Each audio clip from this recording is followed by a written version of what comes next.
మా పాపకు న్యాయం జరగాలి సార్. మా పాప ఎలా అయితే హాస్పిటల్కి వచ్చిందో అలా తిరిగి రావాలి. మాకు న్యాయం జరగాలి.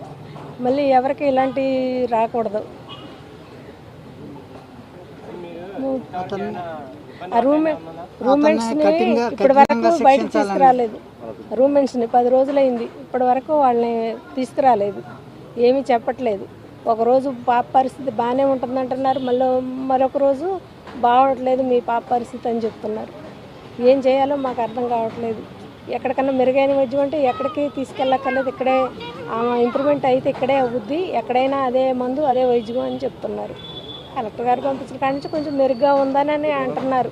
మనకేం తెలుసండి, వాళ్ళు చెప్పేదే మనం వినాలి కదా. డాక్టర్లు అది మా పాపను మాకు ఎలాగైతే ఇక్కడికి వచ్చిందో అలా పంపించమని మేము కోరుకుంటున్నాం. ఇలాంటి పరిస్థితి ఎవరికి రాకూడదు, ఏ ఆడపిల్లలకి రాకూడదు. ఆడికి తగిన శిక్ష పడాలి. ఆడిని నడి రోడ్డు మీద ఎన్కౌంటర్ చేయాలి సార్. మేము అదే కోరుకుంటున్నాం.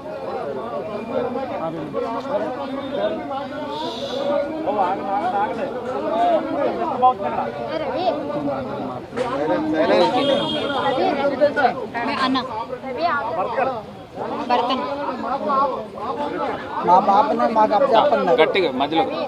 మా పాప ఎలా వచ్చిందో అలాగే తిరిగి మా పాపను మాకు అప్పచెప్తే చాలండి. మాకు అతనికి కఠిన శిక్ష పడాలా, మా పాపకి న్యాయం జరగాల, మా పాపను మాకు మంచిగా అప్పచెప్పాలా.